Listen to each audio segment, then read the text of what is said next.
আসসালামু আলাইকুম, welcome back to my channel Maha blog.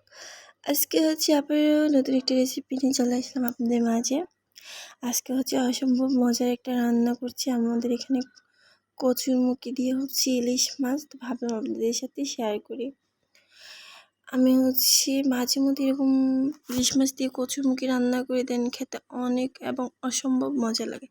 তো রান্না করার জন্য প্রথমে একটা প্যান বসিয়ে নিলাম। প্যানটা একটু গরম হয়ে আসার পর তারপর তার মধ্যে পর্যাপ্ত পরিমাণ তেল অ্যাড করে দিলাম।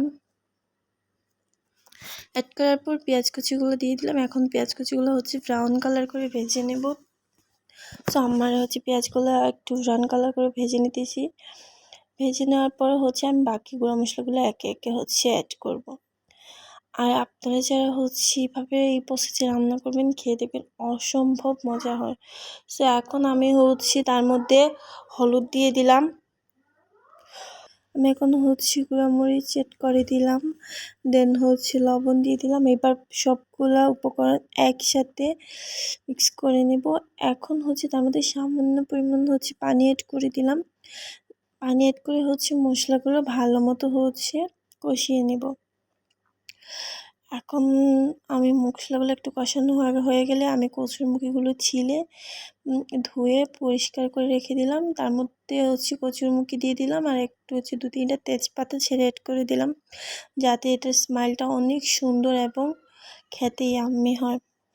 তো এবার আমি ভালো মতো নেড়ে চেড়ে ভালো মতো এগুলো একটু করে উল্টে পাল্টে দিতেছি। একটু ঢাকনা দিয়ে ঢেকে দিলাম।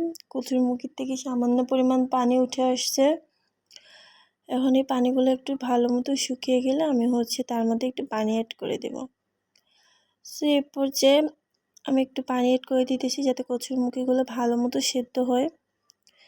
সো আমি এখন পানিটা অ্যাড করে দিলাম, দিয়ে ভালো মতো উল্টে পাল্টে দিতেছি, যাতে কচুরমুখীগুলো সিদ্ধ হয়ে যায়।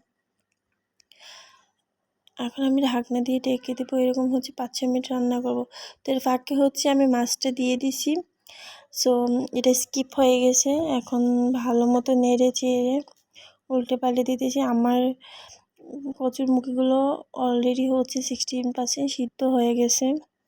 তো আমি ভালো মতো উল্টে পাল্টে আবারও ঢাকনা দিয়ে ঢেকে দিতেছি। এবার আমার মুখিগুলো ভালো মতো হওয়ার পর এই যে দেখেন কি সুন্দর একটা হতেছে। বাট এইটা একটু ভালো মতো সিদ্ধ হলে খেতে অসম্ভব মজা হয়। তো আবার ঢাকনা দিয়ে ঢেকে দিলাম। এখন এই যে দেখেন বর্তমান পরিস্থিতি, কচুরমুখীগুলো অলরেডি 70% সিদ্ধ হয়ে গেছে। সো আমি আবারও এরকম একটু পর পর ঢাকনা উল্টে আমি নেড়ে চেড়ে দিতেছি, যাতে তলানিতে না লাগে। সো আমার রান্না কমপ্লিট। কচুরমুখীগুলো ভালো মতো সিদ্ধ হয়ে গেছে প্রপারলি। এই যে দেখেন কি সুন্দর একটা কালার এসেছে, দেন অনেক সুন্দর একটা স্মাইল আসতেছে। তো আমার রান্না শেষ। আমি এখন একটু বাটিতে সার্ভ করে নিতেছি। তো আমি বাটিতে উঠিয়ে নিতেছি। এইভাবে আপনারা বাসায় রান্না করবেন, দেন খেতে দেবেন, অসম্ভব মজা হয়। তো আমি ট্রাই করছি, আপনারাও সবাই এইভাবে ট্রাই করবেন, দেন ভালো লাগবে। এটা দুপুরে রাতে যে কোনো সময় খেতে অসম্ভব মজা হয়। সো ইলিশ মাছটা দিয়ে রান্না করলে এটার টেস্টটা দ্বিগুণ হয়ে যায়।